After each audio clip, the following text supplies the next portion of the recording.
Aujourd'hui, je vais braver le ciel gris pour passer une bonne journée même si nous avons parfois du mal à le croire. Notre état d'esprit est étroitement lié à notre manière de penser et à l'attitude que nous adoptons face aux événements de la vie. Voilà pourquoi il est important de demeurer positif. Aujourd'hui, je vais braver les nuages gris qui se trouvent dans mon esprit, pour m'autoriser à passer une bonne journée. Ce n'est pas toujours facile d'y parvenir, et il est évident que le fait de passer une bonne journée ne dépend pas uniquement de nous. Il est nécessaire de garder le contrôle sur les rênes de notre vie, car nous sommes les maîtres de chacun de nos pas, et nous méritons de connaître un bonheur quotidien, que personne n'a le droit de venir troubler. Votre attitude, votre force de volonté et votre capacité à être positif sont importantes pour pouvoir dire non lorsque vous en avez besoin, et pour réussir à imposer des limites afin de protéger votre espace personnel. C'est dans cette voie que s'inscrit le développement personnel de tout un chacun. Dans cet article, nous vous invitons à mettre en place quelques stratégies très simples pour passer une bonne journée. Le plus important est l'attitude. Regardez-vous dans le miroir quelques secondes. Laissez de côté le maquillage, les bijoux ou les nouveaux vêtements que vous portez. Allez plus loin que les artifices et la simple apparence physique. Avec quelle attitude allez-vous débuter votre journée? Il est certain qu'en allant à votre travail, ou en sortant de chez vous pour amener vos enfants à l'école, vous avez déjà rencontré quelqu'un qui, de but en blanc, vous a transmis quelque chose de négatif, dans ses expressions, dans sa gêne ou dans son abattement. Ce sont des petites choses qui transparaissent au-delà de l'apparence physique, et qui sont ancrées en nous, à notre état d'esprit, à notre force et à notre motivation. Pour passer une bonne journée, vous devez d'abord penser que vous le méritez. Imaginez-vous, dès le matin, avec une attitude de combattant. Nous vous avons déjà parlé du positivisme, mais l'optimisme ne sert à rien si nous ne croyons pas réellement en lui, et si nous n'en faisons pas l'un des points principaux de notre réalité.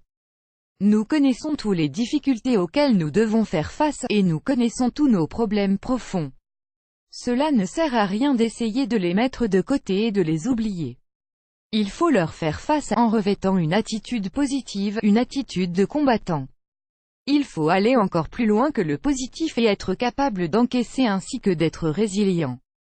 Nous devons apprendre des moments les plus sombres lorsqu'elles passent une mauvaise journée. Certaines personnes décident de fuir ces moments négatifs et de combattre cette noirceur. En revanche, d'autres cèdent à l'abattement, et courent le risque de tomber dans une dépression. Pour éviter cela, vous devez prendre en compte les réflexions suivantes. La vie n'est pas toujours facile, et personne ne peut nous garantir que le bonheur va nous accompagner au quotidien.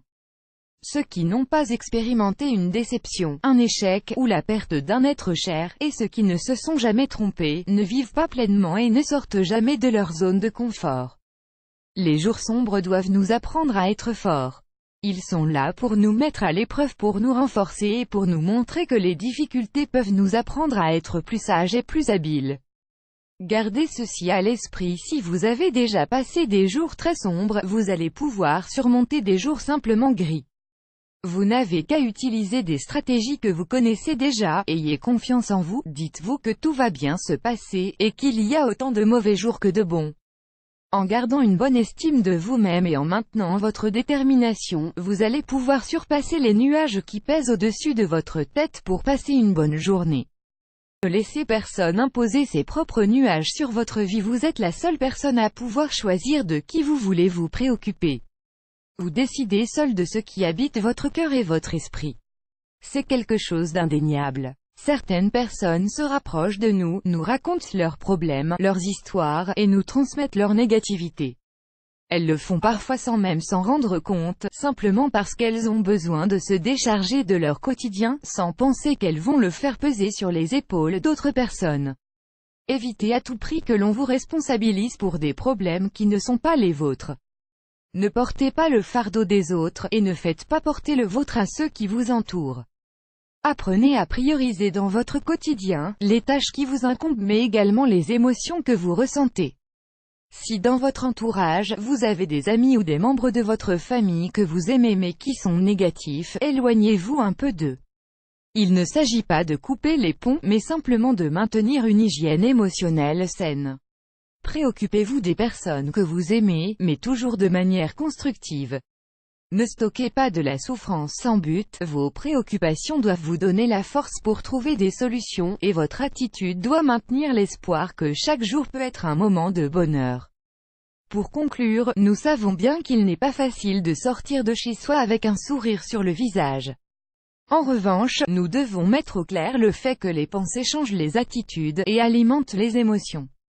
Orientez donc vos pensées pour réussir à vous dépasser au quotidien et pour garder un état d'esprit fort qui va vous permettre d'être heureux à chaque moment de votre vie, car vous le méritez.